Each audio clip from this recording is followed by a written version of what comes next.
The single worst thing you can say about a professional sports team is they quit. And look, any loss doesn't mean that the team gave up hope or didn't try. Bad matchups can happen, bad plays can happen, bad calls can happen. But if you've watched football long enough, you know effort quotient. You know it looks like a team trying and a team that looks like they have no interest in the opponent at hand. I would submit the Philadelphia Eagles certainly looked like they quit. They quit. It's not something I throw around lightly, but look at the evidence. First of all, the Buccaneers won this game by more than 3 touchdowns. The Eagles came into the game as a 3-point favorite.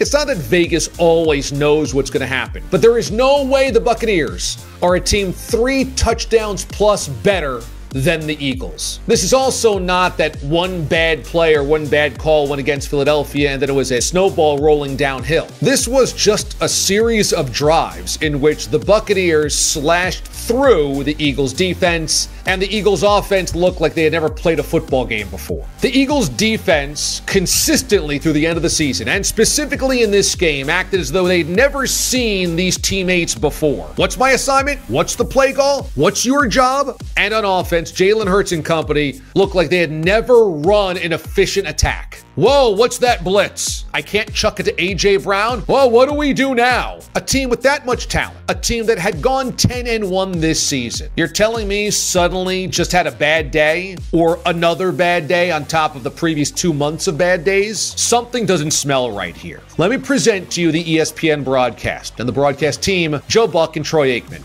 Now look, these two guys have been together for a long time. And Troy Aikman is a Hall of Fame player who was one of the leaders on a Hall of Fame team. Joe Buck's been a friend of the NFL for a long time and is the preeminent voice of this league and has been for 25 years. These are not guys in the business of pointing out quitters. But throughout this game, starting with the opening drive by the Buccaneers, Joe Buck and Troy Aikman continually pointed out missed tackles. Did you notice how many times Buck and Aikman said the Eagles are missing tackles? And then even a montage put together of the missed tackles that they had. And this, I believe, is code for the Eagles have quit. Remember, Buck and Aikman met with both coaches, both quarterbacks, and other players from both teams a couple of days before, as does every television broadcast tandem in the NFL. Going into this game, they had a sense from Nick Sirianni, from Jalen Hurts, and from people I'm sure they talked to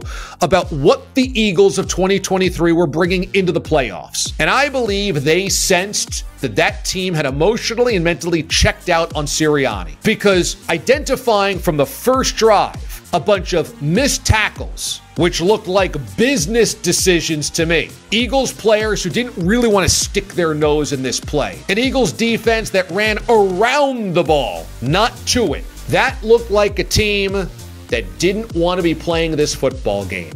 And Buck and Aikman identified that, and without saying they quit, said they quit. After the game, Lane Johnson, veteran offensive lineman, former Super Bowl champion with this Eagles franchise, pointed out just how terrible the body language and emotional outbursts have been for this Eagles team down the stretch, and really all season long. The Eagles had fractured. They didn't like playing with one another, and I don't think they like playing for this coaching staff. So why? What happened? Well, before the season, Nick Sirianni lost his 2 best coaches, both of his coordinators, Shane Steichen and Jonathan Gannon. And that created issues the entire season long, specifically on defense, despite the Eagles being in playoff position all year long. In fact, having the best record in football for a while, made the dramatic decision to install Matt Patricia as the acting defensive coordinator, hoping that he could change things up. Somehow, an already leaky Eagles defense got worse. I mean, way worse under Matt Patricia.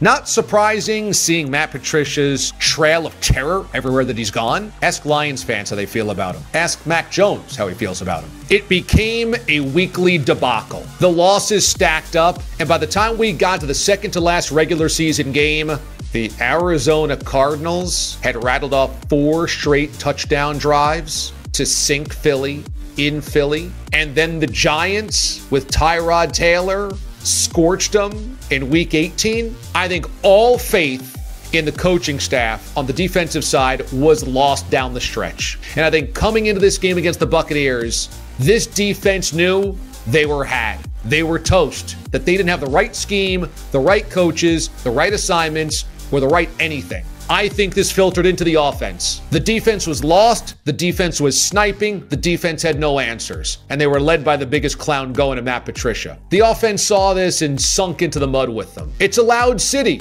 It's a vicious city when it's going poorly. It's an emotional city. And I think the Birds started ducking the Rotten Tomatoes, pulling the collars of their jacket over high, trying to avoid the glare, the scrutiny, and all the criticism raining down on them. I think they ducked. I think they hid. And Jalen Hurts was not built for this part of things. Hurts likes to present a completely composed, completely in control persona. And that can be great. But I think in this instance, the locker room needed somebody to say, we believe. And Hurts wouldn't go that far. The defense couldn't go that far. And the entire team disintegrated. They had been walloped in the regular season by the 49ers.